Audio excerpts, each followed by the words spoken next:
ফারহান এবার দৃষ্টি সরিয়ে নেয়। ঠেস মারাতে রাগ হচ্ছে, সাথে বিরক্তও কাজ করতেছে। বিরক্তি নিয়ে বিড়বিড় করে, একটা পালাইছে আর একটা গলায় ঝুলিয়েছি সর্বনাশ করতে। হায় রে কপাল আমার। ইশরাত চোখ কুঁচকে তার কথা শুনতে চাচ্ছে, কিন্তু সে সফল হলো না। ফারহান এবার তার দিকে তাকিয়ে টয়লেট টি শার্ট আর ট্রাউজার নিয়ে ওয়াশরুমে চলে যায়। দাম করে দরজা বন্ধ করে দেয়। ইশরাত কেঁপে ওঠে, ভয় কাটাতে বুকে থুতু দেয়। গোলাম রাব্বানী সাহেব চোখের উপর হাত দিয়ে অন্য হাত পায়ের উপর রেখে সোজা হয়ে শুয়ে আছে।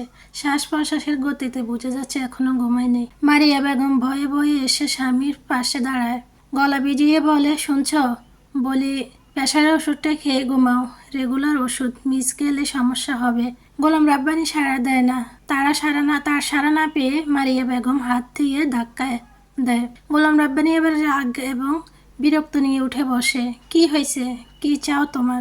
এত এত মানুষের দ্বারা অপমানিত করিও তোমাদের মামির কি শান্তি হয়নি? এভাবে বলছো কেন? আমি কি ওকে এমন করতে বলছি?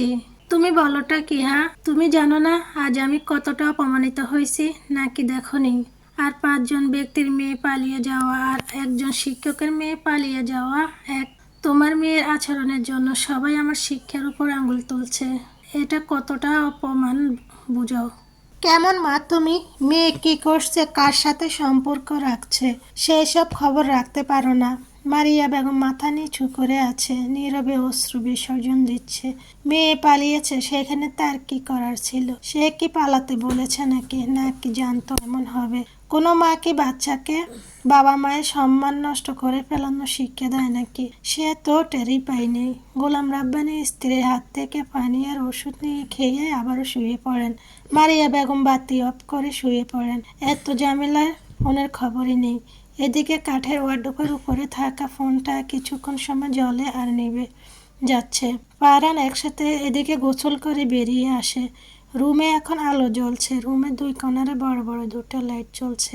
ইশরাত আলো জ্বালিয়ে বিছানার একেবারে মাঝ বরাবর শুয়ে আছে।